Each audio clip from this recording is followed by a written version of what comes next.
Bismillah. Assalamualaikum warahmatullahi wabarakatuh.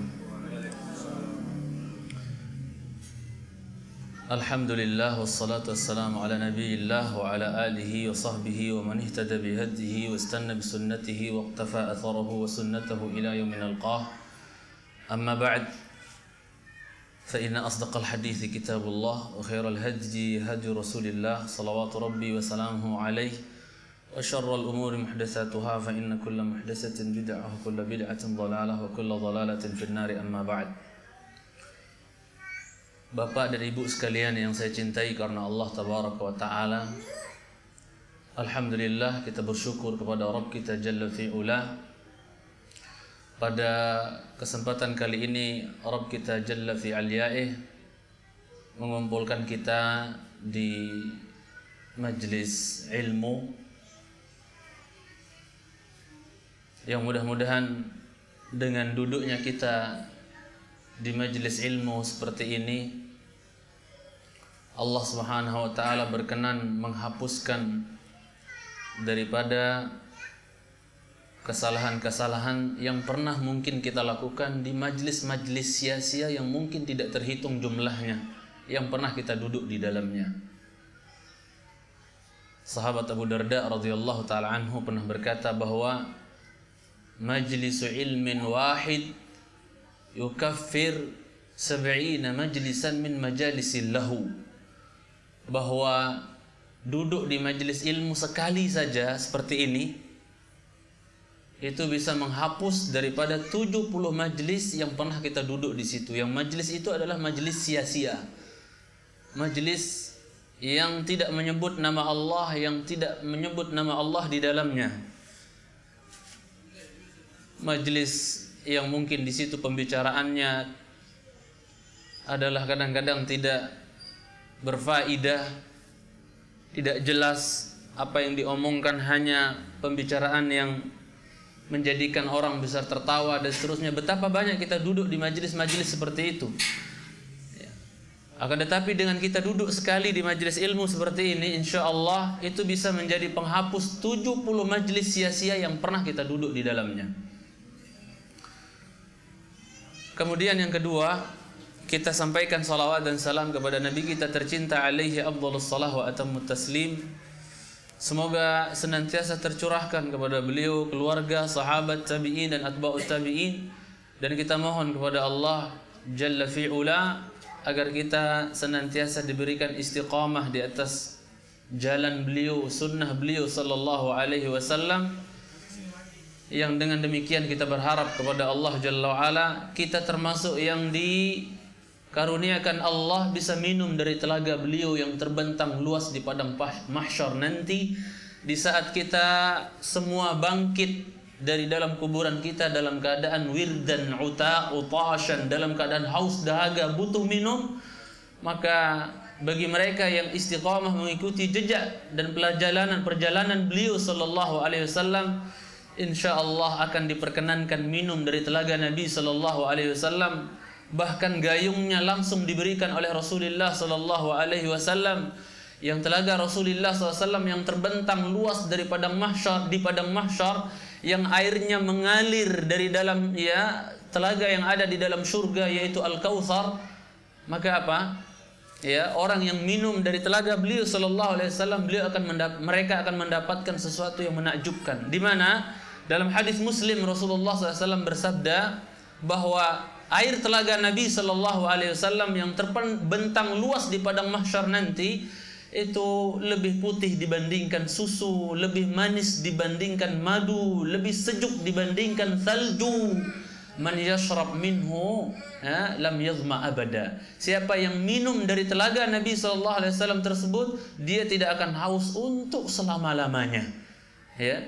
Yang kizanuhu ka'adadin nujum, yang gayung daripada telaga Nabi sallallahu alaihi wasallam yang terbentang luas di padang mahsyar itu sebanyak bintang-bintang yang ada di langit.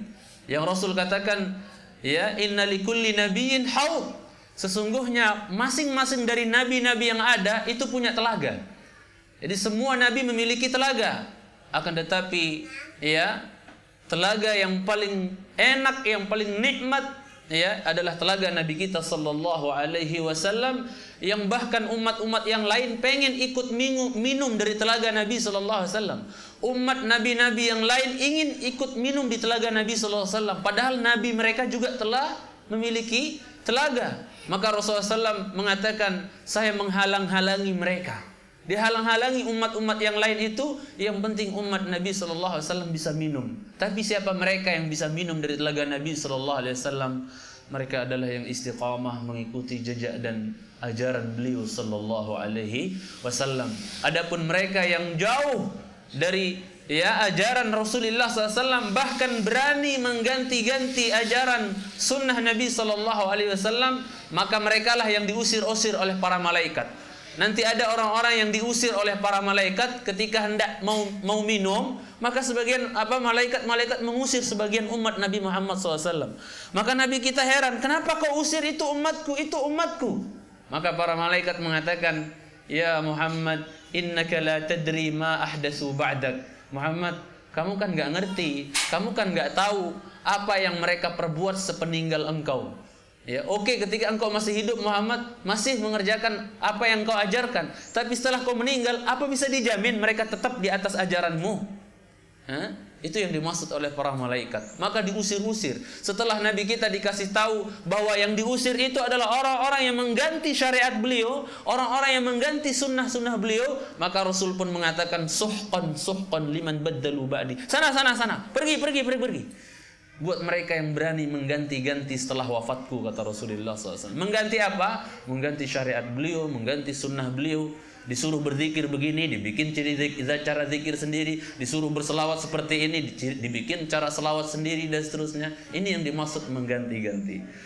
Jemaah yang saya cintai, bapak dan ibu yang saya muliakan, sebagaimana dikabarkan tadi oleh Akhi Duan, sahibul bait, jazahullahu khaira, bahwa pembicaraan kita insyaallah kali ini seputar perbekalan, ya, atau mengumpulkan bekal sebelum hari kepulangan.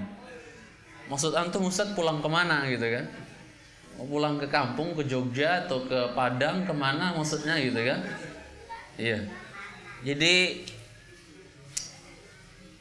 yang saya maksud dengan hari kepulangan, jemaah sekalian yang saya cintai, adalah pulang ke kampung halaman yang sejati, yang hakiki. Kalau pulang kampung di dunia kan cuman paling bisa dihitung nanti berapa kali kita pulang kampung dari Jakarta kemana. Setelah itu tidak akan ada pulang kampung lagi dengan datangnya kematian menjemput masing-masing kita, ya toh? Ya. Dengan datangnya kematian yang akan menjemput kita. Yang saya maksud dengan kampung di sini adalah kampung akhirat. Yang sahabat Ali bin Abi Thalib radhiyallahu taala anhu pernah berkata, ad-dunya daru mamarrin wal akhiratu daru maqarrin. Bahwasanya dunia ini adalah tempat apa? Ya, kampung tempat kita mampir doang. Ya, kampung tempat kita mampir, sedangkan akhirat itu adalah kampung yang sejati, negeri yang hakiki, ya, tempat kekekalan, ya, di kampung akhirat. Maka di sini saya ingin menyentuh diri saya dan kita semua. Kalaulah selama ini ketika kita pulang kampung mempersiapkan berapa koper oleh-oleh, bekal dan seterusnya luar biasa dia persiapkan untuk pulang kampung di dunia, entah ke Jogja, ke Padang, ke Riau, kemana, ada seru ke Lombok, NTB dan seterusnya misalnya. Lalu apakah tidak lebih perlu untuk kita berbekal, untuk kita siap-siap dengan bekal amal saleh yang banyak, ya, ketika kita masih hidup di dunia, untuk kepulangan kita yang perjalanannya begitu panjang, tidak pendek. Ya, kalau ada orang bilang ketika melihat orang dimasukkan ke dalam kubur, dikatakan dia telah kembali ke tempat peristirahatan terakhir, itu ungkapan yang sangat-sangat fatal salahnya, keliru besar. Ya. Kalau dikatakan bahwasanya dia telah kembali ke mana? Tempat peristirahatan terakhir. Saya katakan kepada orang yang ngomong seperti itu, kuburan itu adalah stasiun pertama dari stasiun-stasiun akhirat. Kuburan sekali lagi adalah apa? Ya, stasiun pertama sebelum kita lewati stasiun yang begitu banyak. Setelah kita pindah dari alam barzakh nanti ke alam akhirat, akan ada hari pembangkitan, yaumul ba'ats, Yaumul Ba'ats, setelah itu hari mahsyar, kita dikumpulkan, dihalau menuju Allah Jalla wa'ala oleh para malaikat. Wa jaa rabbuka wal malaku saffan saffa, dan seterusnya, dihalau, ya. Kemudian nanti ada yaumul hisab, ya, diinterogasi, dipanggil satu-satu, nggak pakai teman.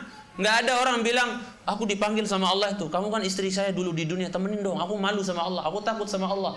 Nggak ada itu. Kamu kan abang saya, kamu kan bapak saya dulu. Nggak ada. Semuanya dipanggil oleh Allah Jalla wa'ala farda, dalam keadaan sendiri-sendiri, diinterogasi oleh Allah Jalla wa'ala. Adapun mereka yang panjang interogasi Allah kepadanya, kata Ibunda Aisyah, man nuqishal hisab udzib. Siapa yang terlalu banyak interogasinya nanti dari Allah di hari kiamat ketika dia dihisab, terlalu banyak pertanyaan Allah ajukan kepada dia, ini sahammu dari mana kamu dapat, halal apa enggak, pada apa kau infakkan, pada yang halal apa tidak, semuanya ditanyakan.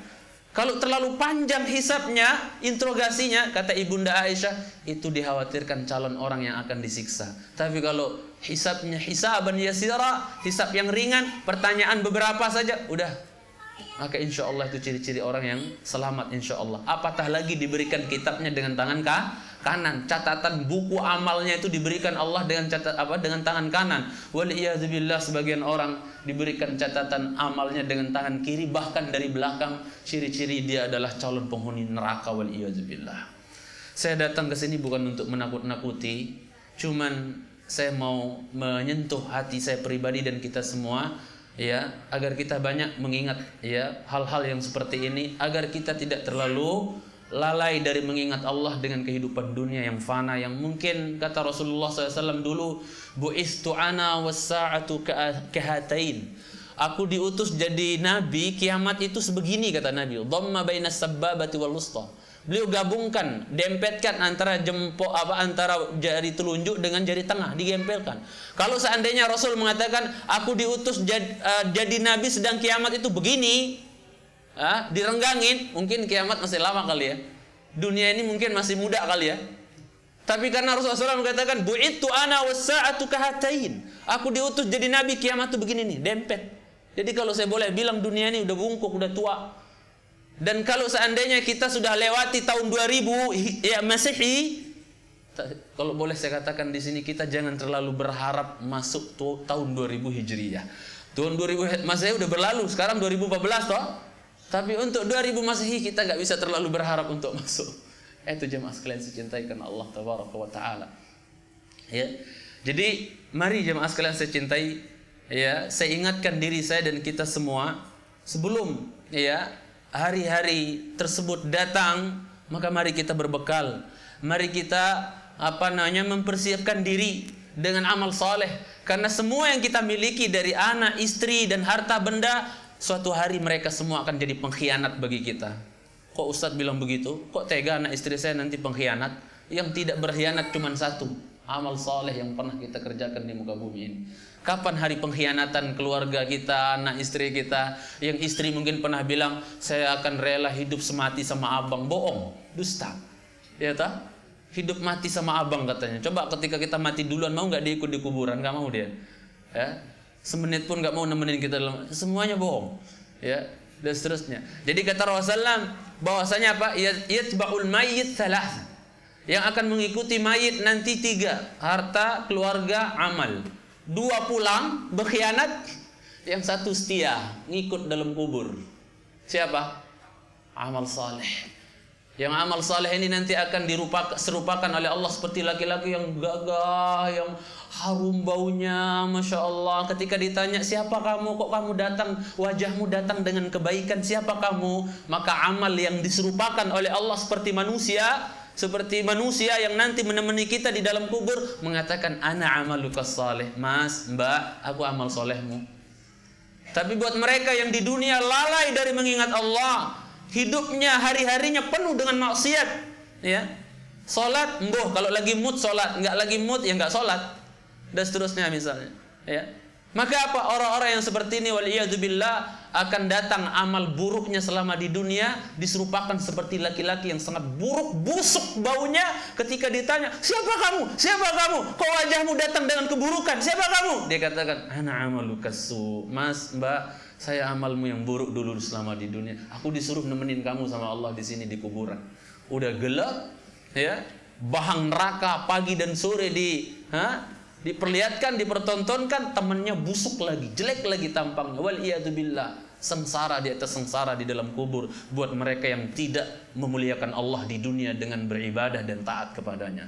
Maka jemaah sekalian saya cintai, saya mengingatkan sekali lagi, mari coba kita berusaha untuk mulai merubah diri. Pada sisa-sisa umur kita yang Allah masih beri ini, mari kita coba merubah diri, berusaha untuk bertakwa, taat kepada Allah. Fudail bin Iyad pernah berkata dahulu, ittaqillaha fima baqiya min umri. Bertakwalah engkau kepada Allah pada apa yang tersisa dari umurmu. Sekarang umur kita rata-rata udah berapa? 40, 50 ke atas. Rasul bersabda apa? A'maru ummati ma baina as-sittin wa as-sab'in wa qalla man yajuzu dzalik. Umur umatku ini antara 60 70, sedikit yang dapat bonus lebih dari itu, sedikit.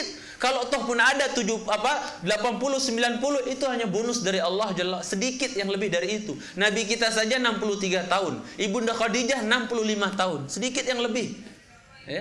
Itu jemaah sekalian saya cintai karena Allah Tabaraka Taala. Umur kita enggak seperti umat-umat sebelumnya dahulu. Umat-umat sebelumnya dahulu umurnya panjang-panjang, Seperti ada kisah Bani Israel, ada seorang ibu-ibu di zaman Bani Israel dulu lagi apa? Lagi nangisin putranya yang mati, masih kecil. Putranya mati masih kecil. Mungkin panjang-panjangnya umur mereka bapak-bapak dan ibu-ibu. Ada perempuan, ibu-ibu lagi nangis di atas kuburan anaknya, nangis, anakku kok masih kecil, belum merasakan dunia, belum tahu dunia kok udah mati, dan seterusnya, dan seterusnya. Lewatlah Musa alaihissalam. Ya ummah ma'abkaki bu, kenapa nangis? Kata Nabi Musa alaihissalam. Kenapa nangis? Anakku mati, masih kecil, dan seterusnya, dan seterusnya. Dia belum merasakan dunia, dan masih kecil mati. Maka ditanya oleh Musa, kam senno, ay kam umroh? Bu, maaf, anaknya umurnya berapa? Masih kecil mati. Ini panjangnya umur-umur dulu, orang-orang dulu sebelum umat Nabi Muhammad SAW. Umur mereka panjang-panjang. Nabi Nuh saja berdakwahnya doang 950 tahun. Itu masa dakwahnya doang. Bagaimana umur dia sebelumnya dan setelahnya? Bayangkan, panjang-panjang umurnya. Maka Musa nanya, umur anakmu berapa bu? Dikatakan 500 am. Oh, anakku baru berumur 500 tahun katanya. Masih kecil mati. Saking panjang-panjangnya umur mereka dahulu. Seperti itu. Itu panjang-panjangnya umur mereka dahulu. Lah kita umat Nabi Muhammad SAW antara 60 70. Saya saja yang sudah masuk 31 tahun sudah mulai takut nih. Udah khawatir bekalnya masih dikit. Waliyadzubillah. Itu jemaah sekalian yang saya cintai karena Allah Tabaraka wa Ta'ala. Sedangkan kiamat, baik kiamat kecil, kiamat wusta, kiamat pertengahan maupun kiamat kubra, semuanya sudah dikatakan dekat. Semua dalil, nas, baik Quran maupun hadis telah mengatakan 3 jenis kiamat, karena kiamat itu ada 3 jenis. Ini ilmu, tolong diingat. Yang pertama ada kiamat sughra. Kiamat sughra apa? Kecil jemaah yang saya cintai. Kiamat kecil itu yang dimaksud adalah apa? Al-maut, kematian. Dalam hadis Dailami Rasulullah SAW bersabda, "Idza mata ahadukum faqad qamat qiyamatuh." Siapa saja yang meninggal di antara kalian, itulah kiamat buat dia. Paham ini? Jadi mati itu adalah kiamat kecil yang dia dekat. Dia dekat. Imam Ahmad pernah bilang, as-safaru qarib wat-tariqu tawil waz-zadu qalil. Kematian itu sangatlah dekat, sedangkan perjalanan nanti di akhirat sangatlah panjang. 1 hari di akhirat 1000 tahun yang kita hitung di dunia. Jadi saya sangat heran kalau ada orang yang sampai mengatakan di hadapan saya, Ustadz nggak apa-apa kali mampir di neraka seminggu, sebentar doang seminggu. Kita katakan, Mas, seminggu Anda di neraka berarti 7000 tahun berarti tinggal di neraka. Karena 1 hari di akhirat 1000 tahun yang kita hitung di dunia. Alfasanatim mimma ta'udun, kata Allah Jalla wa'ala dalam surah As-Sajdah. Jadi jangan macam-macam, nggak apa-apa kali mampir di neraka, nggak usah soleh-soleh banget lah di dunia, nggak usah soleha-soleha banget. La ilaha illallah, inna ajsadakum 'alan nari la taqwa. Badan kalian nggak akan mampu menahan panasnya api neraka. Ya, jadi jangan macam-macam dengan neraka itu. Yang panasnya 70 kali lipat dibandingkan panasnya api dunia.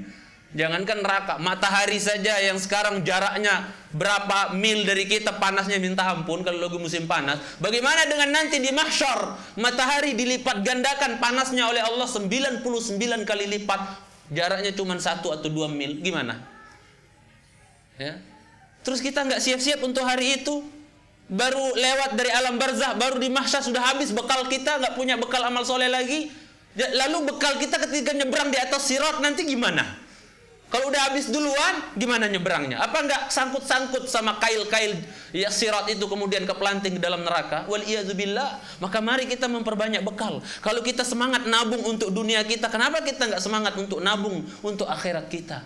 Duduknya antum, bapak ibu yang saya cintai di majelis ini, wallahi ini bekal yang Allah akan catat, yang mungkin seminggu yang akan datang kita lupa kalau kita pernah ngaji di sini, tapi Allah tidak akan pernah lupa. Akan kita dapatkan catatannya nanti di buku kita. Nomor sekian, aku pernah ngaji di rumahnya Mas Doan atau siapa. Ada catatannya sebagai pahala di hadapan Allah Jalla wa'ala nanti. Nah, itu. Bagaimana kalau kita banyak ngaji, sering ngaji, sholatnya, ibadahnya diperbanyak. La ilaha illallah. Mudah-mudahan dengan sebab itu Allah berikan rahmatnya dan memasukkan kita ke dalam surganya. Allahumma amin. Jadi kiamat itu ada 3. Ada kiamat sugro, yaitu kematian. Yang dia adalah perkara yang paling dekat. Ya, yang Imam Ahmad bilang tadi, kematian sangat dekat, ya, sedangkan perjalanan nanti di akhirat sangat panjang. Nah, makanya para sahabat dulu karena tahu perjalanan akhirat itu panjang, maka apa jemaah sekalian saya cintai karena Allah SWT, mereka berlari menuju Allah, taat itu seperti kuda-kuda. Kalau kita kayak kura-kura, ya kan? Kalau kita banding-bandingkan diri kita dengan para sahabat dulu, subhanallah, mereka dalam hal ketaatan, amal saleh, subhanallah, ya, apalagi dalam menuntut ilmu, mereka ibarat kuda-kuda yang lari kencang, tapi kita kayak kura-kura. Ngaji lelet, sholatnya, aduh, ntar dulu belum qomat, ya, dah seterusnya. Itulah kita zaman sekarang, ya. Makanya Imam Ahmad juga pernah bilang, ajibtu minal jannati kaifa yanamu talibuha wa ajibtu minan nari kaifa yanamu haribuha. Aku heran ya sama surga. Heran bener aku tuh sama surga. Bagaimana orang yang kangen, pengen, rindu katanya masuk surga, kerjaannya bobo terus. Gimana bisa dapat surga kalau tidurnya yang lebih banyak daripada amalnya? Aku juga heran sama neraka. Kenapa orang yang takut, serem katanya neraka itu, tapi juga kerjaannya bobo terus, nggak berusaha untuk beramal ibadah sehingga dia bisa jauh dari neraka tersebut, ya, dan seterusnya. Itu jemaah sekalian saya cintai karena Allah Tabaraka wa Taala, ya. Taib. Itu kiamat yang pertama. Jadi kematian itu adalah kiamat sughra, ya, dikatakan kiamat sughra, ya, itu yang namanya kematian dan dia sangat dekat. Maka ada seorang ulama pernah ditanya, ma aqrabu syai', apakah sesuatu yang paling dekat dari seorang manusia, dari seorang hamba muslim maupun muslimah, apakah sesuatu yang paling dekat? Qalal ajal. Tidak ada sesuatu yang paling dekat kepada diri kita kecuali kematian. Mati yang paling dekat. Maka Rasulullah SAW bersabda, innal mauta aqrabu ila ahadikum min syiraki na'lih. Sesungguhnya kematian itu lebih dekat kepada salah seorang di antara kalian dibandingkan tali sendalnya. Bukan Abu Samah yang ngomong, Rasul Sallallahu Alaihi Wasallam. Bayangkan ketika nanti kita pulang pakai sendal, talinya dekat apa enggak dari kita? Tali sendal kita dekat apa enggak? Wong nempel ya dekat lah. Adakah di antara kita yang ketika pakai sendalnya dia menangis, ya Allah, tali sendalku dekat dengan aku, tapi Nabi tercintaku telah berkata kematian lebih dekat dibandingkan tali sendal. Terus kita nggak siap-siap. Waliyadzubillah. Ya. Jadi ketika ditanya, ma aqrabu syai', apa sesuatu yang paling dekat? Qalal ajal. Wa ma ab'adu syai', sebaliknya, apakah perkara yang paling jauh? Qalal amal. Yang paling dekat ajal, yang paling jauh amal, angan-angan. Angan-angan kan nggak ada habisnya, Pak, ya. Saya pengen ini, pengen itu, pengen begini, pengen gitu. Nggak ada habis-habisnya. Saya pengen jadi orang paling kaya nomor sekian. Oh, Masya Allah, nggak ada habisnya. Kalau bisa Indonesia ini dia miliki sendiri, gitu kan, ibaratnya. Angan-angan nggak ada habisnya. Dan tidak akan ada sesuatu yang bisa menjadikan angan-angan itu menjadi pendek dan sempit kecuali kematian. Kalau kematian sudah datang, angan-angan jadi sempit dan pendek. Putuslah sudah. Wa ma arja syai'. Kalau yang terakhir, lantas apa sesuatu yang paling bisa kita andalkan dalam hidup di dunia dan akhirat nanti? Apa sesuatu yang paling bisa kita andalkan, harapkan? Qalal amal. Ini yang saya inginkan. Mari sebelum kita pulang ke kampung halaman kita yang sebenarnya, yaitu akhirat, sebagaimana Ali katakan radhiyallahu ta'ala anhu tadi, maka mari kita perbanyak amal. Kita menabung amal saleh sebelum hari kepulangan kita, jemaah sekalian secintai. Coba lihat orang-orang terdahulu yang cerita-cerita mereka bukan hanya untuk dongeng buat kita, enggak, tapi ibrah. Apa ibrah ya Bapak Ibu? Apa itu ibrah? Pelajaran buat kita. Antum mungkin pernah mendengar ceritanya Al-Hadza. Dia lagi sekarat, anaknya nangis di atas kepalanya. Dan saat-saat ini semua kita akan alami loh Pak. Saat-saat kita ditangisin oleh orang-orang yang kita cintai, anak kita, istri kita. Kalau kita yang meninggal duluan, akan ada saatnya kita ditangisi di atas kepala kita oleh anak kita. Abi, bapak, mama. Ada saatnya. Cepat atau lambat akan datang saatnya. Masalahnya sebelum dia datang, apa yang telah kita persiapkan? Apakah 10 tahun atau berapa tahun ke depan yang akan saya persiapkan untuk hari kepulangan hanya kelalaian, kemaksiatan, dosa, atau malah amal taat kepada Allah Jalla wa'ala? Mari kita renungkan jemaah sekalian dicintai karena Allah Jalla wa'ala. Al-Hadza, lihat persiapannya mereka orang-orang dahulu sebelum datangnya kematian. Al-Hadza ketika beliau sekarat, hendak sekarat, kemudian anaknya nangis di kepalanya. Dia bilang, abi, bapak, nangis. Anaknya, wajar anak nangisin bapaknya yang mau meninggal. Maka bapaknya mengatakan, Al-Hadza mengatakan, ya bunayya la tabki. Nak, jangan nangis, nak. Jangan nangis. Jangan nangis, nak. Wallahi laqad khatamtul Qur'ana fi hadzal bait aktsar min 500 marrah. Jangan nangis anakku sayang. Sesungguhnya bapakmu ini yang mau mati sebentar lagi, telah membaca Al-Quran, mengkhatamkan Al-Quran, tamatin Quran di rumah kita ini, nak. Lebih dari 500 kali bapak khatamin Quran di rumah ini, nak. Terus pertanyaannya, aina nahnu? Mana kita? Ramadan pun datang, pernahkah kita khatam Quran? Jawabannya kembali kepada masing-masing kita. Betapa jauhnya kita bila dibandingkan dengan mereka. Bainas sama'i was sumur bor, kalau boleh bilang. Perbedaan kita dengan mereka seperti langit dan sumur bor, kalau boleh kita katakan. Subhanallah. Ya.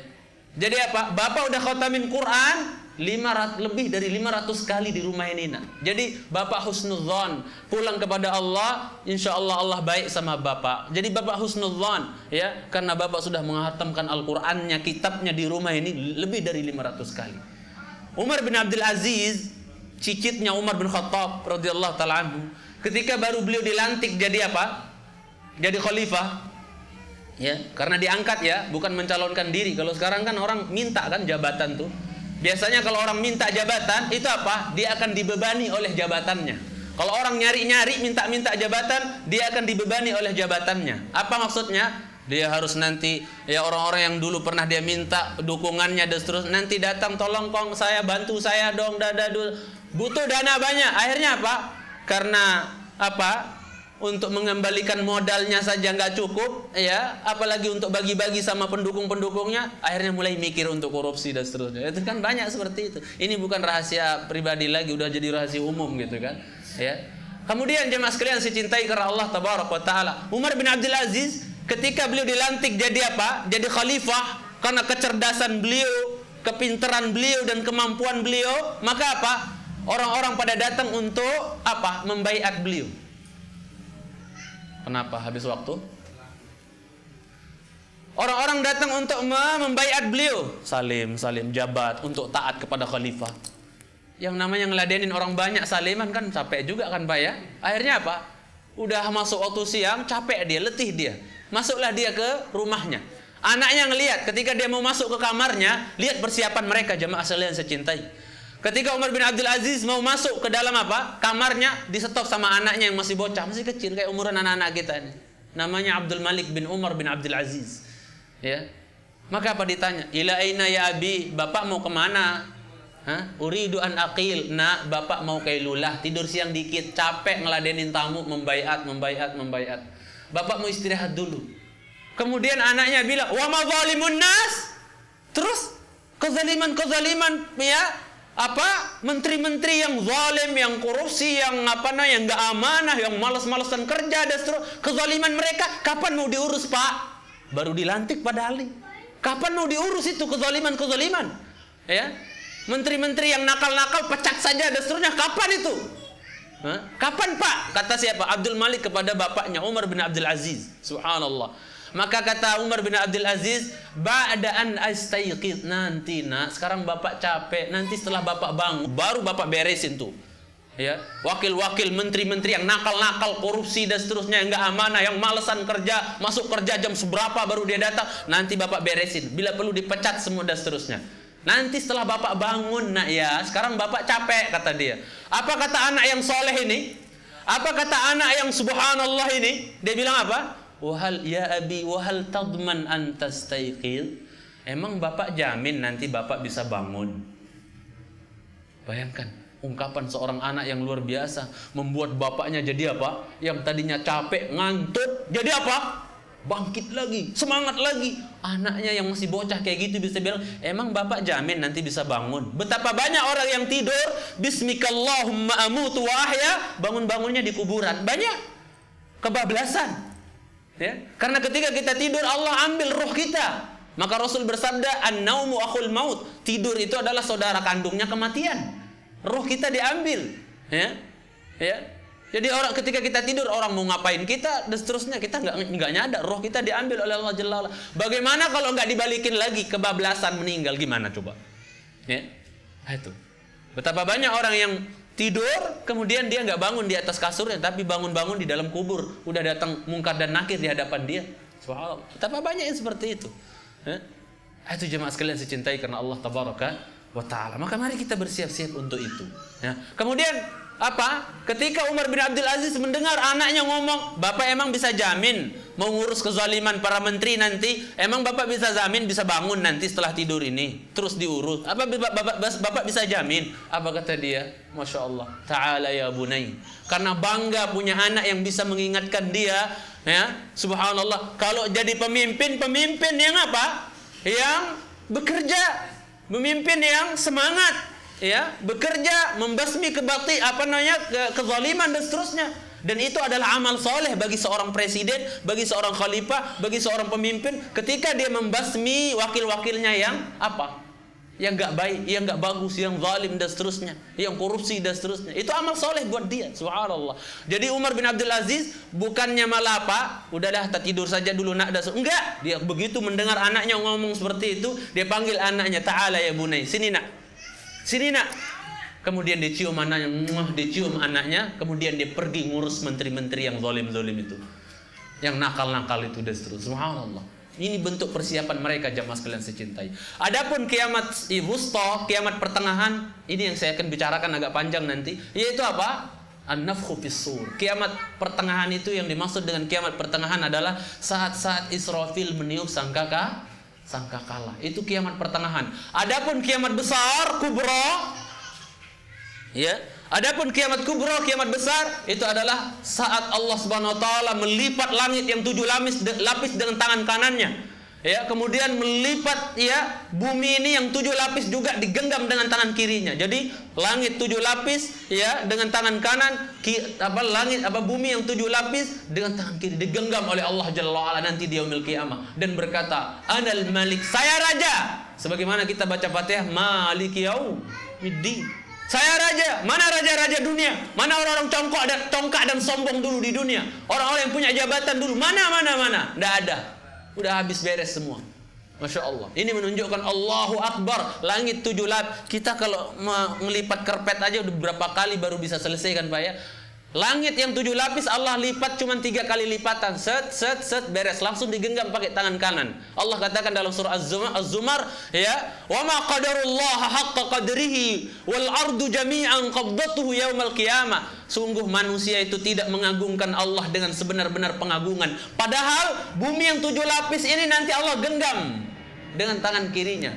Was-samawatu matwiyatun biyaminih. Sedangkan langit yang 7 lapis Allah lipat dengan tangan kanannya kemudian digenggam. Bayangkan, Allahu Akbar. Makanya ketika kita salat, kita setiap kali pindah dari satu rukun ke rukun yang lain, enggak bilang subhanallah, alhamdulillah, enggak. Kita bilang apa? Allahu Akbar. Allah Maha Besar. Itu jemaah sekalian saya cintai. Ya. Matahari yang kita lihat sekarang terang, mana gede matahari dibandingkan bumi? Gede mana matahari dengan bumi? Hah? Gede matahari. Itu nanti di yaumil qiyamah Allah katakan dalam surah At-Takwir, "Idza syamsu kuwirat."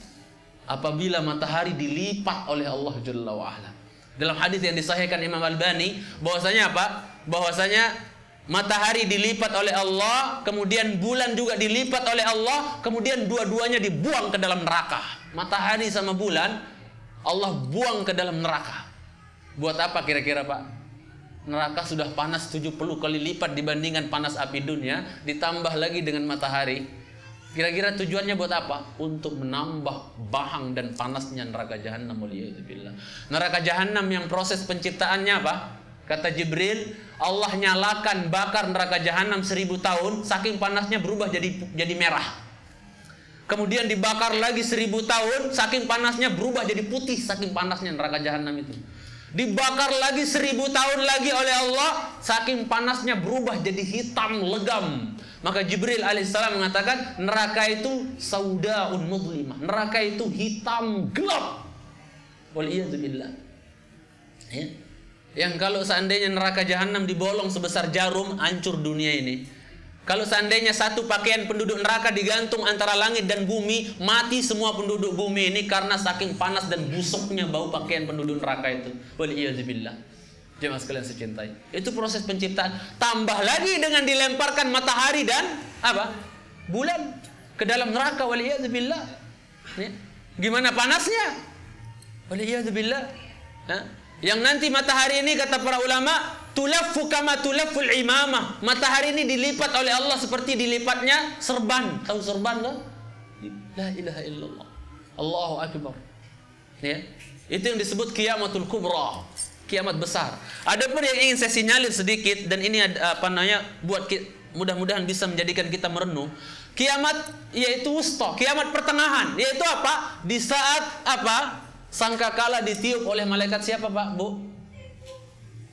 Ditiup oleh siapa? Siapa malaikat peniup sangkakala nanti? Bukan trompet ya, trompet punya Yahudi. Hah?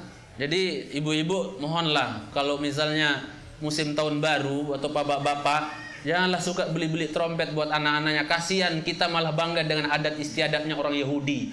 Orang Yahudi itu benci sama kita, kok malah kita senang sama adat istiadatnya mereka. Dulu ketika belum ada syariat azan, sahabat bilang, gimana kita manggil orang sholat ya nih, ngumpulin orang sholat biar tahu waktu sholat udah masuk. Pakai lonceng saja. Rasul bilang jangan, itu punya Nasara. Oh, pakai apa ya kalau gitu? Ya sudah kalau gitu, pakai apa? Pakai trompet. Oh, sholat. Jangan, itu punya Yahudi, kata Rasulullah SAW. Tapi sekarang kaum muslimin, muslimat, kalau anaknya nangis trompet, langsung, nggak pakai entar, dibeli. La ilaha illallah, bangga. Itu adat istiadat orang kafir. Ya. Bukan adat kita. Ya. Kemudian kalau gitu pakai api saja, ngebul, oh berarti ada asap, oh itu waktu sholat sudah ini. Enggak, itu punya Majusi, kata Rasulullah Sallallahu Alaihi Wasallam. Akhirnya ada sahabat yang mimpi diajarin azan oleh malaikat, akhirnya itu jadi syariat azan sampai yaumil qiyamah. Datang orang Syiah bikin azan setelah asyhadu anna Muhammadar Rasulullah, dibikin tambah-tambah azannya oleh orang Syiah Rafidhah, bawaannya Jalaluddin Rahmat itu. Apa dia tambah azannya? Asyhadu anna Aliyan waliyullah, ya, asyhadu anna Aliyan hujjatullah. Nanti kalau Syiah menyebar di negeri kita dan sudah berani, antum akan dengar azan yang aneh. Asyhadu anna Aliyan waliyullah dan asyhadu anna Aliyan hujjatullah.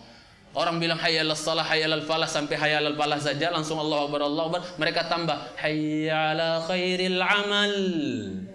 Kalau kita la ilaha illallah di akhir azan sekali, mereka apa? 2 kali. La ilaha illallah, la ilaha illallah.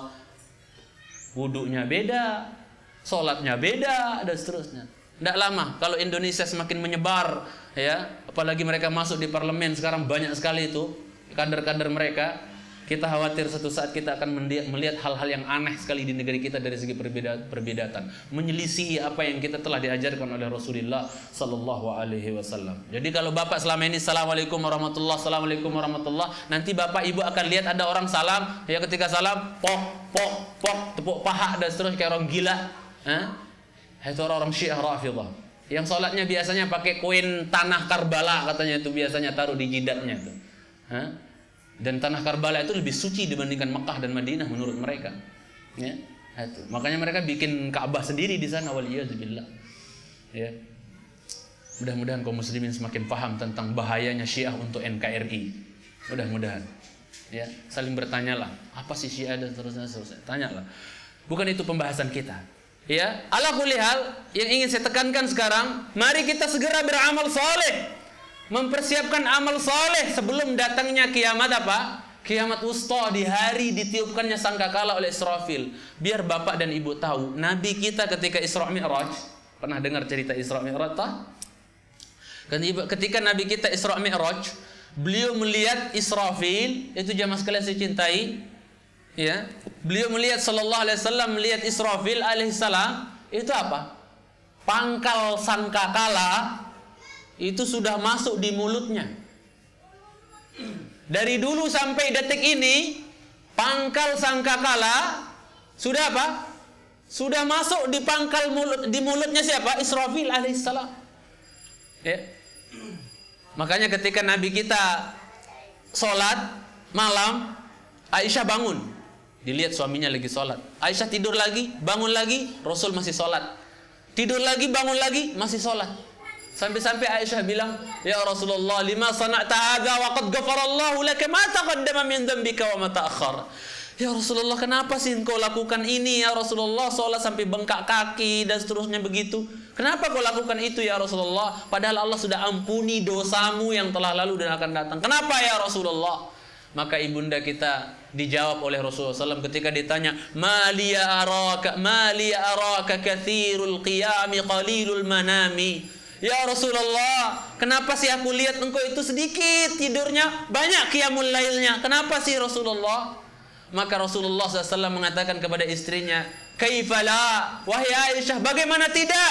Ya, bagaimana tidak saya seperti ini wahai Aisyah? Wa sahibus sur, sedangkan malaikat Israfil qadil taqama qarnahu, telah memasukkan pangkal sangkakala di mulutnya. Wa qaddama rijlahu wa akhara ukhra, kakinya yang satu sudah maju ke depan, yang satu sudah mundur ke belakang. Berarti udah apain?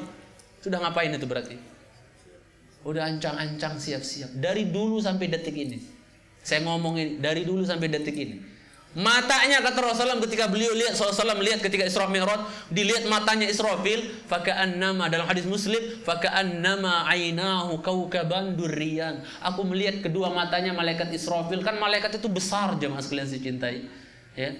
Malaikat pemikul arasy saja dua kakinya berpijak di lapisan bumi yang ketujuh, di atas tanduknya arasy-nya Allah Subhanahu wa taala. Yang pemikul arasy sekarang baru 4 malaikat. Nanti di hari kiamat diperbantukan 4 lagi malaikat. Jadi berapa? 8 malaikat nanti yang akan memikul arasy Allah, saking besarnya makhluk Allah yang namanya arasy itu. Yang Allah bersemayam di atasnya. Enggak nempel dengan arasy, tapi di atasnya arasy. Di situ Allah Subhanahu wa taala bersemayam. Ar-Rahmanu 'alal 'arsy tawa. Itu jemaah sekalian saya cintai karena Allah tabaraka wa taala. Ya. Jadi apa? Nanti ketika kiamat, arasy itu dipikul oleh 8 malaikat. Allah katakan, ya yahmilu arsya rabbika yauma idzin tsamaniyah. Yang akan memikul arasy Rabbmu nanti hari kiamat itu 8 malaikat. Subhanallah. Ya, saking besar-besarnya malaikat ini. Saking besarnya malaikat ini. Nah, Nabi kita ketika melihat malaikat Israfil, malaikat Israfil, dilihat matanya seperti apa? Seperti dua bintang yang besar terang menderang cahaya matanya. Kemana arah matanya melotot, Pak? Ke bawah arasy Allah Subhanahu wa taala. Dari dulu sampai detik saya ngomong ini, malaikat Israfil nggak pernah pejam matanya walaupun sekali, nggak pernah kedip. Kalau kita bentar-bentar kedip. Ya tak, Pak? Malaikat Israfil dari dulu sampai detik saya ngomong ini nggak pernah kedip matanya sekalipun, terus melotot ke bawah arasy. Nunggu apa, Pak? Sangkakala udah di mulutnya. Kakinya yang satu udah maju, yang satunya lagi udah mundur ke belakang. Melotot matanya ke bawah arsy. Menunggu apa? Menunggu izin dari Allah untuk ditiup sangkakala itu, kemudian hancur bumi beserta isinya. Langit dan seterusnya. Dan nanti jemaah sekalian yang saya cintai karena Allah Tabaraka wa Ta'ala, ketika Israfil, sebelumnya saya kita sampaikan bahwa Al-Imam Ibnu Katsir mengatakan, kenapa sih malaikat Israfil nggak pernah pejam mata walaupun sekali, nggak pernah kedip walaupun sekali? Apa alasannya? Kata Al-Imam Ibnu Katsir, bahwasanya beliau khawatir, malaikat Israfil khawatir kalau dia pejam nanti sekali, kedip sekali, sebelum dia buka kedua kelopak matanya ini, takutnya izin untuk tiup sangkakala keluar dari bawah arsy dari Allah Jalla wa'ala. Dia khawatir untuk terlambat melaksanakan perintah Allah. Di saat manusia lambat-lambat banget mengerjakan perintah Allah, malaikat, dalam hadis Bukhari, para malaikat kalau dengar perintah dari Allah, langsung mereka kepakkan sayapnya bersegera mengerjakan perintah Allah, nggak mau lama-lama. Malaikat Israfil nggak mau pejam mata, gara-gara apa? Khawatir kalau dia pejam matanya, belum balik buka kelopak mata, izin tiup sangkakala udah keluar, terlambat akhirnya dia niup sangkakala. Bayangkan, itu para malaikat. Kita entar nanti dulu, belum komat, ya, dan seterusnya. Itu kan, Pak. La ilaha illallah. Terus pakai apa kita pulang nanti ke kampung akhirat? Padahal semua kalau ditanya satu-satu, yakin nggak mati, Pak? Yakin nggak ada akhirat? Yakin. Terus apa kita persiapkan? Ini secara umum saya berbicara, jamaah yang saya cintai karena Allah Tabaraka wa Ta'ala. Dan nanti di saat sangkakala ditiup, jangan dikira sangkakala ditiup, selesai. Enggak.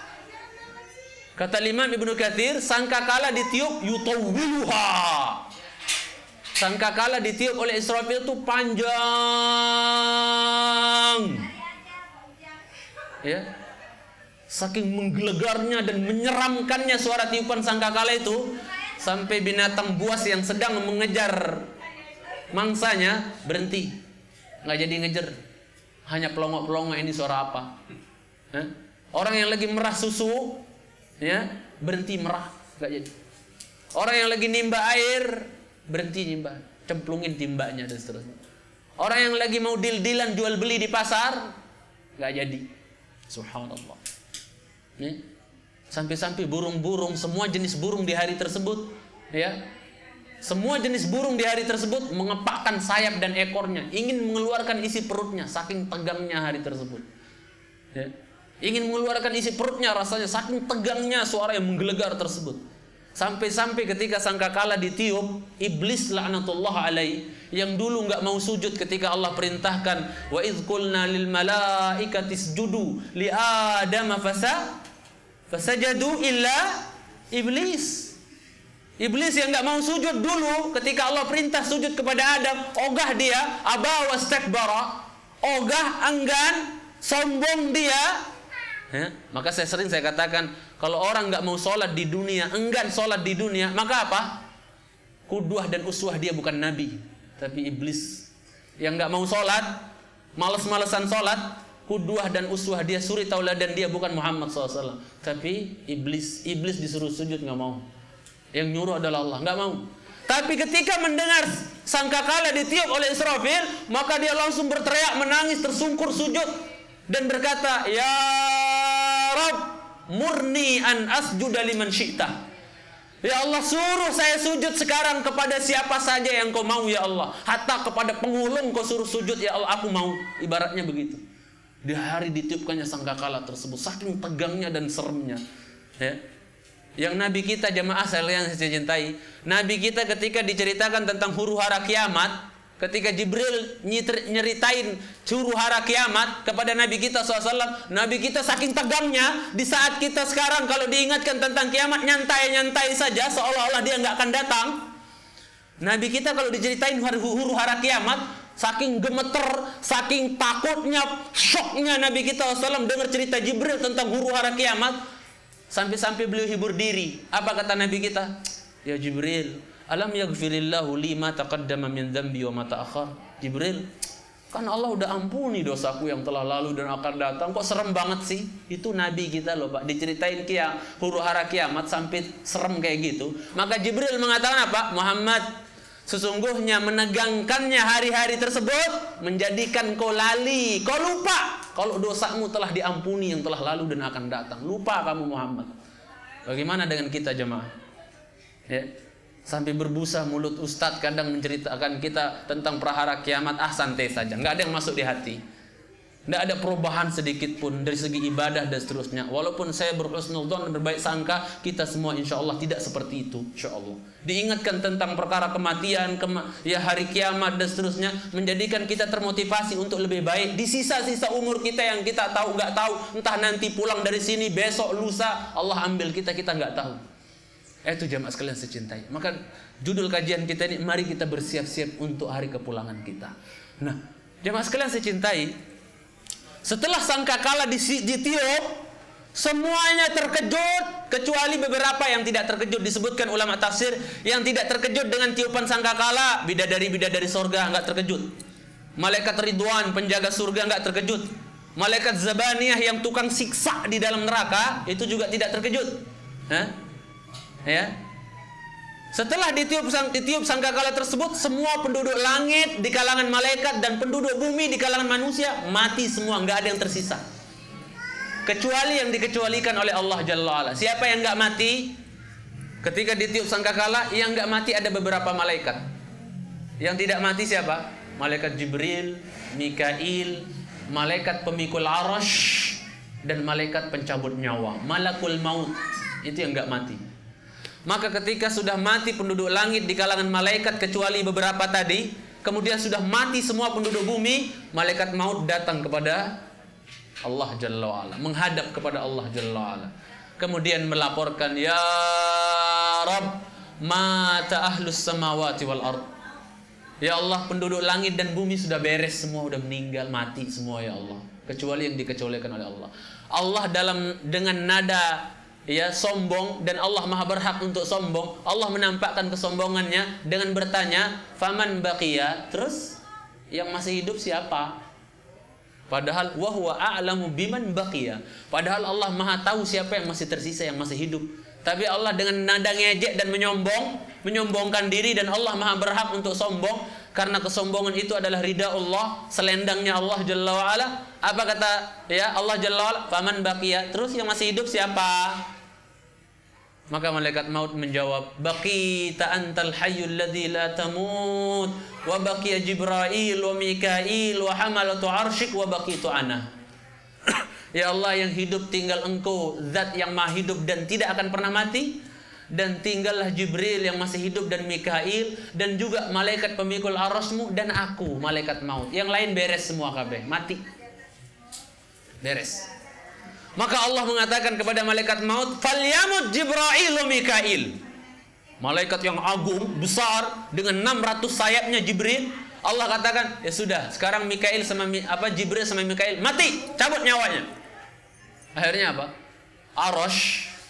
Arasy-nya Allah ketika mendengar Allah bilang Jibril sama Mikail cabut nyawanya, Arasy langsung apa? Ya Allah, mata Jibril wa Mikail. Ya Allah, masa Jibril sama Mikail mati juga? Beliau kan malaikat yang agung, besar dan seterusnya. Masa mati juga Jibril dan Mikail? Jibril ini malaikat yang datang dengan apa?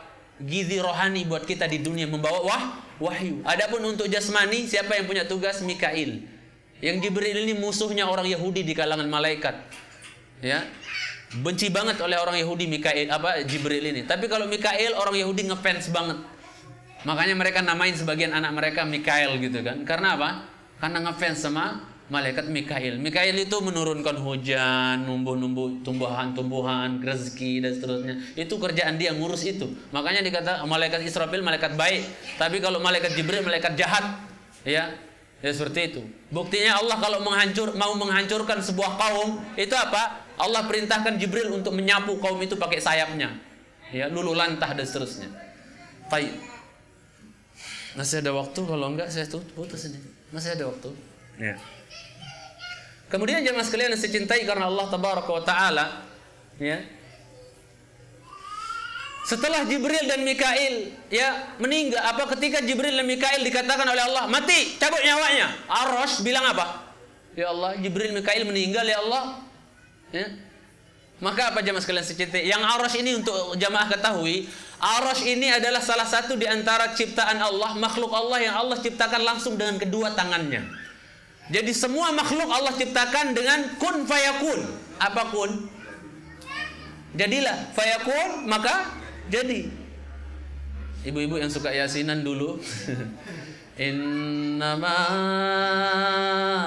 amruhu idza arada syai'an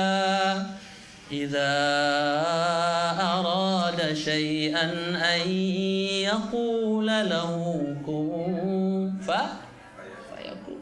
Jadi maka jadi. Semua makhluk Allah ciptakan dengan kun fayakun. Hatta Maryam hamil Isa itu dengan kun fayakun.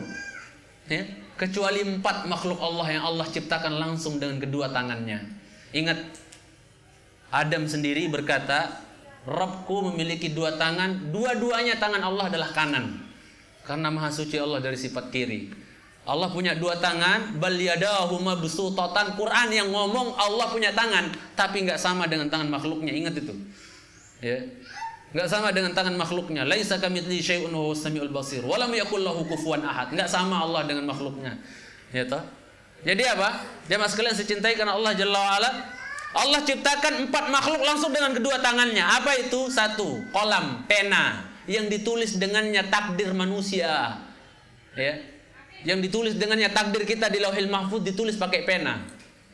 Dan enggak boleh nanya, penanya pilot ya Ustaz ya? Enggak. Kita nggak boleh nanya itu. Itu perkara gaib. Kita wajib imani bahwasanya Allah menciptakan pena yang ditulis dengannya takdir kita. Bapak sekarang lagi duduk ngaji di sini sudah ditulis takdirnya 50.000 tahun sebelum diciptakan langit dan bumi oleh Allah Jalla wa'ala. Ditulis dengan pena di lauh sana.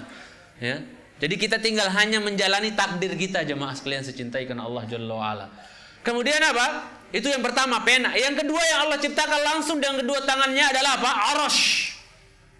Yang ketiga adalah apa? Salah satu di antara sorga, yaitu sorga yang tersebut dalam surat Al-Bayyinah. Jannatu adnin tajri min tahtihal anhar. Dan ini bukan dari kocek saya. Al-Imam Ad-Darimi meriwayatkan hadis dengan sanad yang sahih, ya, bahwasanya apa? Ibnu Umar berkata, khalaqallahu kullal makhluqat biqaulihi kun fayakun. Allah menciptakan semua makhluk dengan kalimat Allah kun, jadi maka jadi. Illa arba'ah, kecuali 4. Kolam, Arasy, kemudian Jannatu Aden, surga Aden. Dikatakan, kata ulama tafsir, dikatakan surga Aden likathrati anhariha, saking banyaknya sungai yang mengalir di bawah surga Aden itu.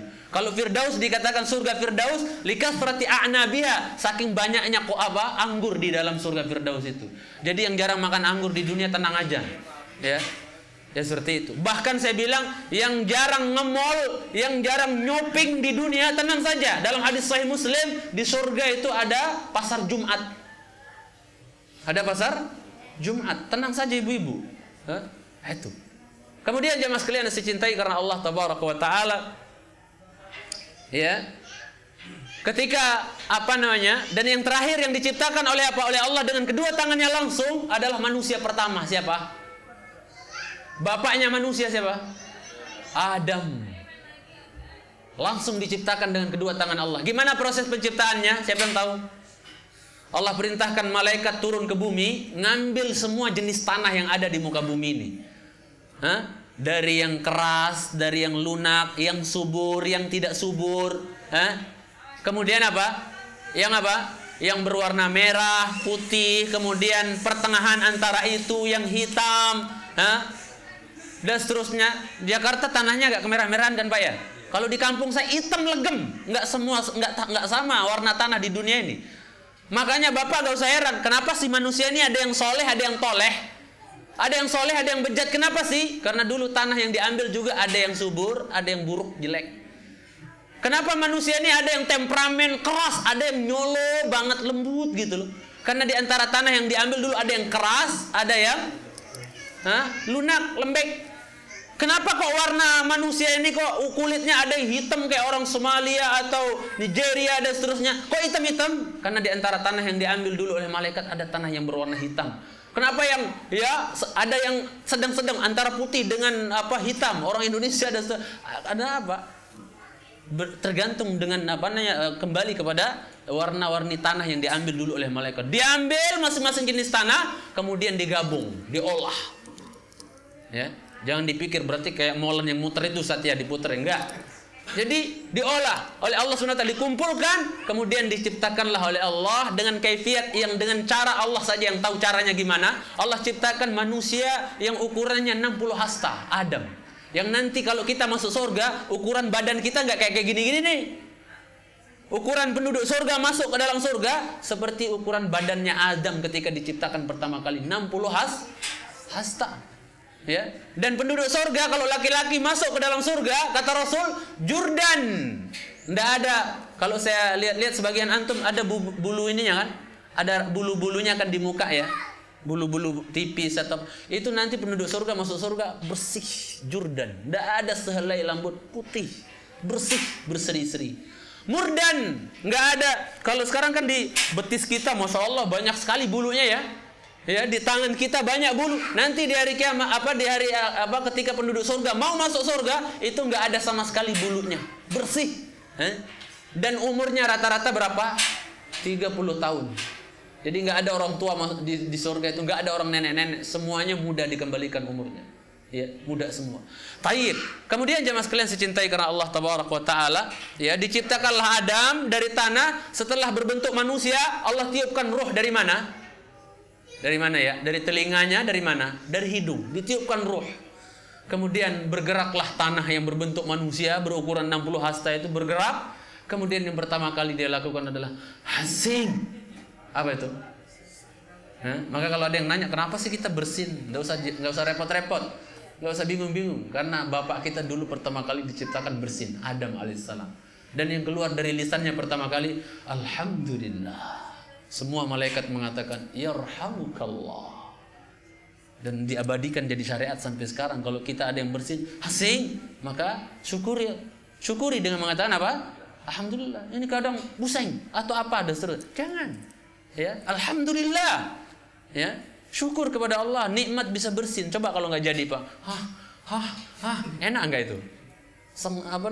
Kecewa banget rasanya nggak jadi bersin toh? Nah, itu syukuri. Yang mendengar, yarhamukallah, doakan. Balik lagi mendoakan, yahdikallahu wa yusliha balak. Kemudian jemaah sekalian saya cintai karena Allah Tabaraka wa Taala, dan dimasukkanlah Adam ke dalam surga. Setelah jadi, dimasukkan ke dalam surga pada hari Jumat. Jadi hari Jumat Allah ciptakan Adam. Kan prosesnya begini, Pak. Ya. Pada hari Sabtu Allah menciptakan apa? Menciptakan apa? Tanah, bumi ini Allah ciptakan pada hari Sabtu, Pak. Jadi hitungan hari dalam Islam itu mulai dari hari Sabtu. Sehingga liburnya orang Islam hari Jumat. Sekarang kita udah dikibulin sama Yahudi. Mulai ngitung hari dari hari Senin. Liburnya ngikutin liburnya Yahudi dan Nasara. Hari Sabtu hari mulia buat orang Yahudi, hari Ahad hari mulia buat orang Nasara. Kita malah ikut-ikutan libur di liburnya orang Nasara, padahal orang Indonesia mayoritas orang Islam, dikibulin. Ya. Orang Islam itu ngitung hari mulai dari apa? Sabtu. Rasul bersabda mengajarkan kita ngitung hari, bahwasanya apa? Khalaqallahu turbata yaumas sabt. Allah menciptakan bumi ini pada hari Sabtu. Dari hari Sabtu mulai ngitung, enggak Senin Nabi ngitung, Sabtu. Kemudian wa nasaba fihal jibal yauma al-ahad. Karena bumi pertama kali diciptakan goyang, nggak bisa diam, maka Allah pasak pakai gunung. Kapan? Hari Ahad. Ya. Wa khalaqasy syajara yaumal itsnain. Allah ciptakan apa? Allah ciptakan pohon-pohon itu semua jenis pada hari Senin. Wa khalaqal makruh yaumat tsulatsa. Allah ciptakan kuman-kuman dan bakteri itu pada hari Selasa. Ya, wa khalaqan nura yaumal arbi'a. Cahaya Allah ciptakan pada hari Rabu, ya. Kemudian wabatha fiha dawab yaumil khamis. Hari Kamis Allah tebar semua jenis binatang melata di muka bumi ini hari Kamis. Ya, wa khalaqa Adam yaumal jum'ati ba'dal asri, ya, min akhir fi akhir sa'atin min sa'atil jum'ah. Allah ciptakan Adam setelah asar, setelah waktu asar. Menjelang maghrib sekitar 2 jam, sejam sebelum maghrib Allah menciptakan Adam alaihissalam. Ya. Allah menciptakan Adam alaihissalam pada hari Jumat. Nah, hari Jumat Allah ciptakan Adam. Hari Jumat dimasukkan ke dalam surga Adamnya. Hari Jumat juga nantinya Adam diusir dari surga. Hari Jumat juga Adam meninggal di dunia. Hari Jumat sangkakala ditiup dan hari Jumat kiamat terjadi. Itu jemaah sekalian saya cintai sabda Nabi kita sallallahu alaihi wasallam. Ala kulli hal sekarang apa? Jibril sama Mikail sudah mati nih. Udah beres. Maka Allah mengatakan fal yamut hamalatu arsy. Ya wes kalau gitu sekarang pemikul-pemikul arasku matiin. Ya. Allah katakan pemikul aras cabut nyawanya. Cabut nyawa pemikul aras. Yang pemikul aras itu gedenya, Pak. Ya, sudah saya sampaikan tadi. Kakinya berpijak di langit di bumi ketujuh, lapisan langit bumi ketujuh, di atas tanduknya arasnya Allah. Jarak antara ujung daun telinganya sama bahunya berapa tahun perjalanan? 70 tahun perjalanan. Itu jarak antara ujung daun telinganya dengan bahunya. Dengan cepatnya burung yang terbang dengan sangat cepat. Burung terbang dengan cepat 70 tahun, itulah jarak antara ujung daun telinganya malaikat pemikul arsy Allah dengan bahunya. Menunjukkan besarnya malaikat Allah. Allahnya gimana? Allahu Akbar. Kalau saya memberikan gambaran bagaimana nanti panjang lagi, ya. Jadi jemaah sekalian saya cintai karena Allah Subhanahu wa taala, matilah pemikul arsy, ya. Setelah pemikul arsy mati, malaikat maut laporan lagi sama Allah. Ya Allah, ya Rabb, ya, mata hamalatu arsyik, sudah mati pemikul arasy-Mu ya Allah, ya. Baqita antal hayyul ladzi la tamut wa baqitu ana. Setelah pemikul arasy Jibril Mikail mati, maka malaikat maut mengatakan, ya Allah, sudah mati semuanya ya Allah, tinggal kita berdua. Engkau zat yang maha hidup dan tidak akan mati, dan aku doang yang masih hidup ya Allah. Maka Allah bilang sama malaikat maut, anta khalqun min khalqi. Engkau kan makhluk dari makhluk-makhlukku juga, wahai malaikat maut. Khalaqtuka lima aradtu. Aku ciptakan engkau untuk tujuan yang aku inginkan, yaitu untuk apa? Tukang cabut nyawa. Famat wala tahya abadan. Sekarang kamu malaikat maut, karena kamu makhlukku juga, mati, jangan pernah hidup lagi untuk selama-lamanya. Allah telah bilang tadi sama Aras, ketika Aras kayak protes, ya Allah, masa Jibril Mikail mati ya Allah? Allah bilang sama Aras, uskut, diam kamu Aras.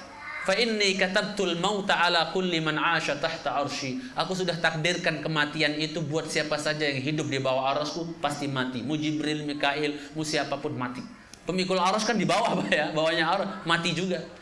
Mati semuanya. Tinggal berdua, malaikat maut sama malaikat aras. Malaikat penjabut nyawa dan Allah Jalla wa'ala. Maka Allah bilang, sudah kamu mati, jangan hidup lagi untuk selama-lamanya. Kata siapa? Kata Allah Jalla wa'ala. Akhirnya malaikat maut ketika dicabut nyawanya oleh Allah, yasruh, berteriak dia dengan sekencang-kencangnya, yang kalau seandainya penduduk bumi masih hidup, kalau dengar teriaknya malaikat maut dicabut nyawa, mati semua penduduk bumi. Kalau seandainya masih hidup, saking kerasnya teriakan malaikat maut ketika dicabut nyawanya oleh Allah Jalla wa'ala. Tinggallah yang hidup hanya zat yang maha hayyu dan maha qayyum. Siapa? Allah katakan, kullu man 'alaiha fan wa yabqa wajhu rabbika dzul jalali wal ikram. Bahasanya apa? Semua yang ada akan sirna, mati, binasa. Yang akan tetap baqa, kekal adalah wajah Rabbmu Allah tabaraka wa ta'ala. Di saat itu Allah, Adal Malik, saya raja. Mana raja-raja dunia? Mana orang-orang sombong dan congkak dunia? Enggak ada, habis semuanya, subhanallah. Itu jemaah sekalian saya cintai. Sebelum hari itu datang, bersiap-siaplah. Allah berfirman dalam surah Al-Hasyr ayat yang ke-18, Allah katakan apa? Ya ayyuhalladzina amanu ittaqullaha wal tanzur nafsum ma qaddamat lighad wattaqullaha innallaha khabirum bima ta'malun. Allah perintahkan kita untuk melihat apa sih yang sudah kita persembahkan untuk hari akhirat. Allah berfirman, wahai sekalian orang-orang yang beriman, bertakwalah kalian kepada Allah, taat kalian kepada Allah, dan hendaknya setiap jiwa, setiap orang melihat apa yang telah dia persembahkan, persiapkan untuk hari esok. Ingat, kalau antum buka kitab tafsir, hari esok, besok, yang dimaksud adalah apa? Hari apa? Hari akhirat, hari kiamat. Bayangkan, Allah bilang hari kiamat itu besok. Yang namanya besok, lama apa cepat Pak? Besok. Allah bahasakan kiamat itu dengan besok dalam surah Al-Hasyr ayat 18. Menunjukkan dia dekat. Itu jemaah sekalian. Mari kita bersegera untuk bersiap-siap untuk menghadapi hari tersebut. Nah, nanti setelah semua pada selesai Allah saja yang hidup, maka pada saatnya Allah Subhanahu wa taala menurunkan hujan di mahsyar, karena bumi ini nanti akan jadi padang mahsyar. Bumi yang kita pijak ini nanti di hari kiamat Allah jadikan mahsyar, tempat berkumpul, tapi tampang dan wajahnya dirubah oleh Allah. Enggak ada pohon, enggak ada apa? Enggak ada pohon, enggak ada bangunan, yang nggak ada kundukan, nggak ada juga kobangan, lurus. Apa maksudnya? Datar, barizah, datar. Allah katakan, wa yas'alunaka 'anil jibali faqul yansifuha rabbi nasfa fayadharuha qa'an safsafa la tara fiha 'iwajan wala amta. Allah katakan, la tara fiha iwajan wala amta. Kamu nggak akan melihat adanya kundukan dan tidak ada kobangan yang akan kau lihat nanti di hari kiamat. Datar, dan warnanya dalam hadis Muslim padang mahsyar, bumi yang nanti dirubah jadi padang mahsyar, tempat kita ngumpul itu dirubah warnanya oleh Allah putih kemerah-merahan. Dirubah menjadi warna putih kemerah-merahan. Oleh Allah tabaraka wa ta'ala, dirubah putih kemerah-merahan. Disitulah kita dikumpulkan dalam keadaan apa? Hufat, nggak pakai sendal, urat, telanjang, nggak ada sehelai benang pun di badan kita. Kemudian apa? Ghurlan, tidak bersunat. Persis sebagaimana kita lahir dari perut ibu kita, begitu juga kita nanti dikumpulkan di mahsyar. Ibunda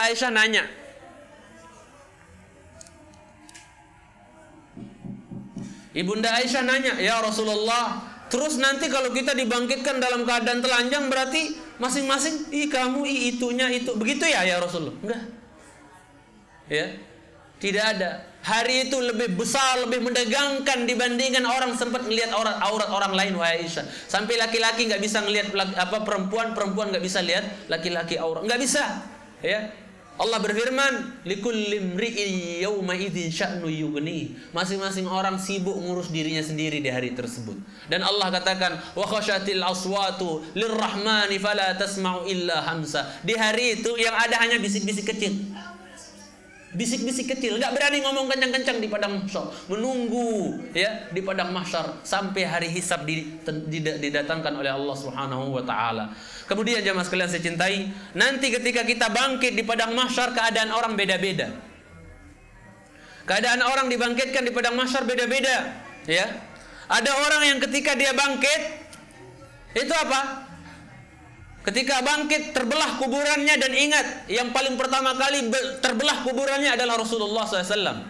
Kan nanti di padang mahsyar Allah tiupkan sangkakala, Israfil niup sangkakala. Setelah Allah turunkan hujan, jeblok-jeblok keluar begitu, kita kayak apa? Kan ini semua tulang belulang hancur kan? Semua tulang belulang kita hancur kecuali zanab. Apa zanab? Tulang ekor kita nih.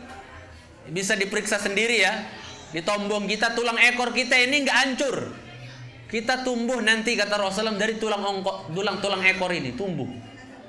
Setelah itu apa? Itu ketika Allah sudah turunkan hujan di padang mahsyar. Setelah itu Allah tiupkan sangkakala. Israfil meniup sangkakala kali yang kedua. Jadi yang sahih, yang roje, sangkakala ditiup 2 kali. Yaitu untuk kiamat. Yang kedua adalah untuk dibangkitkannya kita nanti di padang mahsyar. Kemudian jemaah sekalian saya cintai karena Allah tabaraka wa taala, sebagian ulama menyebutkan bahwasanya roh-roh kita Ya. Sebagian ulama menyebutkan bahwasanya roh-roh kita nanti apa? Roh-roh kita itu bertebaran keluar dari sangkakala Israfil. Roh-roh kita keluar bertebaran dari sangkakala Israfil mencari jasad tuannya masing-masing. Dan roh yang pertama kali terbelah apa? Roh yang pertama kali berjumpa dengan jasad tuannya adalah ruhnya Nabi kita sallallahu alaihi wasallam. Ana awwalu man tanshaqqu anhul qabr. Saya orang yang pertama kali terbelah kuburannya, kata Rasulullah sallallahu alaihi wasallam. Ya. Kemudian jamaah sekalian saya cintai, kalah suara saya.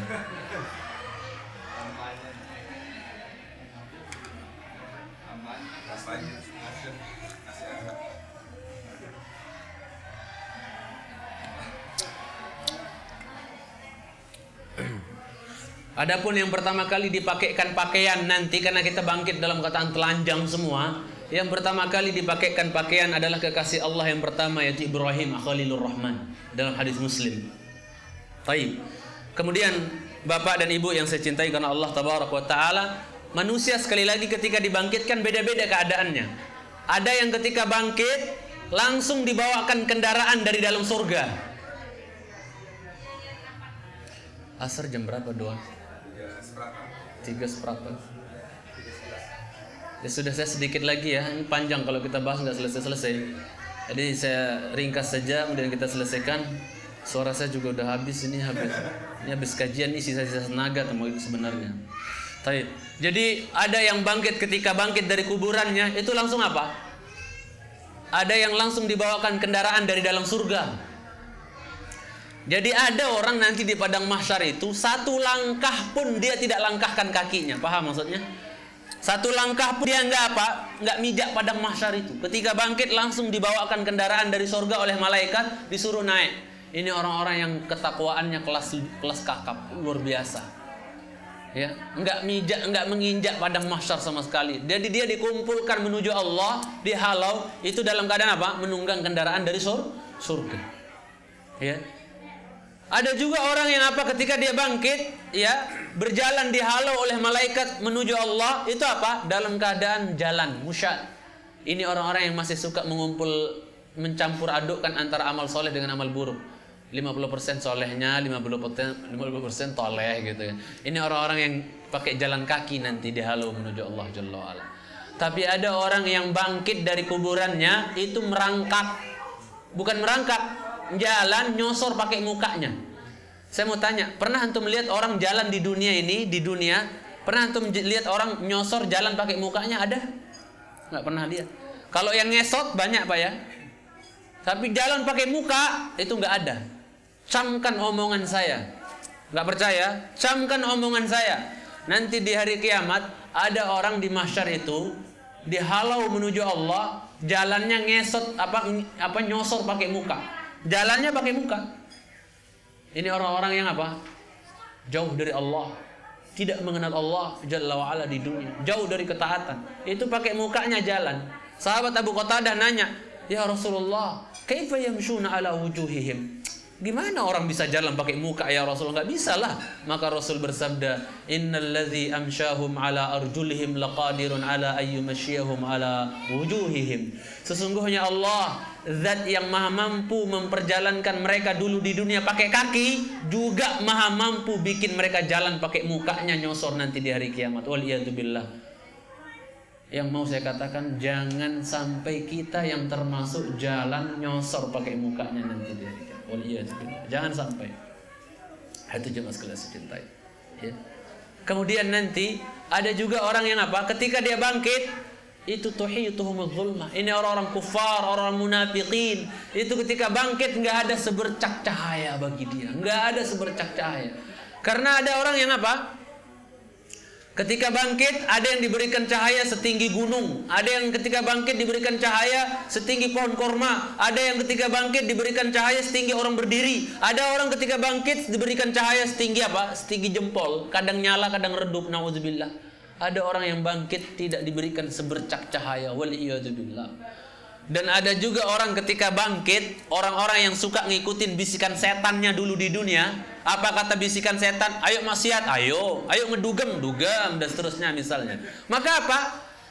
Setannya yang dulu demen bersahabat sama dia di dunia, itu ketika dia bangkit dari kuburan, itu apa? Langsung, teman, sobat, langsung dijabat tangannya sama setannya dulu di dunia. Dijabat tangannya. Ketemu lagi kita mas, ketemu lagi kita mbak, dijabat tangannya sama setannya. Dan ingat, setan ada yang laki, ada yang perempuan. Buktinya apa? Kalau masuk WC kita bilang apa? Bismillah. Nah, jangan anaknya hafal, bapaknya nggak hafal, piye toh? Allahumma inni a'udzubika minal khubuthi wal khaba'ith. Artinya apa? Ya Allah, aku memohon perlindungan kepadamu dari setan laki dan setan perempuan. Maka dari sini saya mau tanya, iblis punya istri nggak? Anak nggak hadir di walimahnya Ustaz, gitu ya? Iblis punya istri nggak? Punya. Kalau bawa Quran buka saja di surah Al-Kahfi ayat berapa? Ayat 50 di situ. Wa idz qulna lil malaikati isjudu li adama fasajadu illa iblis kana minal jinni fafasaqa an amri rabbih afatattakhidunahu wa dzurriyyatahu. Layak enggak kamu jadikan iblis dan anak cucu keturunannya? Berarti iblis kawin kagak? Kawin, nikah. Ya, masa Allah ciptakan aku berlindung dari setan laki, setan perempuan ketika masuk WC. Masa Allah ciptakan setan perempuan untuk dipandang-pandang saja sama setan laki? Pasti dikawinin lah. Kayak antum juga kawin di dunia dan seterusnya. Maka jin itu punya apa? Setan itu punya anak cucu keturunan, kawin mereka. Nah, itu. Jadi ketika ada orang yang dulu apa bisikan setannya? Ayo. Maksiat apa ditawarin sama setannya? Hayya. Ditawarin maksiat apa? Kemon, ayo jalan, semuanya jalan. Maka apa? Ketika dia bangkit nanti di padang mahsyar dari kuburannya, langsung plak, disamber tangannya, jabat tangannya sama setannya. Bang, ketemu lagi kita. Dulu kita sahabat lama loh di dunia. Mbak, dulu kita demenan ya di dunia, maksudnya sahabat dulu. Mbak, saya bisikin maksiat apapun, Mbak oke saja. Masya Allah. Kata Rasulullah SAW, walan yatafarraqa hatta ulqiya finnar. Terus jabat tangan sampai dia katakan, ya laita baini wa bainaka bu'dal masyriqaini wa bi'sal qarin. Duh setanku, kalau seandainya dulu kita nggak pernah kenal ya di dunia ya. Kalau seandainya antara aku sama kamu itu sejauh masyrik dan maghrib katanya, kamu seburu-buru teman katanya, sejelek-jelek teman kamu ini katanya. Akhirnya apa aja mas kelas cintai? Rasul katakan mereka antara orang yang bangkit kemudian dijabat sama setannya ini nggak akan berpisah sampai dua-duanya dicemplungin ke dalam neraka. Jadi dicemplung ke neraka pun dalam keadaan jabat tangan sama setannya. Waliyadzubillah. Ini jemaah sekalian saya cintai, banyak hal yang kita mau sampaikan, tapi karena waktu dan tenaga yang sudah terkuras dan suara yang sudah terkuras, maka untuk sementara ini saja. Mudah-mudahan di lain kesempatan kita bisa sambung. Kita tutup. Mohon maaf atas kekurangan ilmu saya dan kecetekan ilmu saya masih belajar. Saya bukan ustadz, saya masih belajar thalabul ilmi sama kayak bapak dan ibu sekalian. Kita tutup dengan kafaratul majlis. Subhanakallahumma wa bihamdik asyhadu an la ilaha illa anta astaghfiruka wa atubu ilaik. Assalamualaikum warahmatullahi wabarakatuh.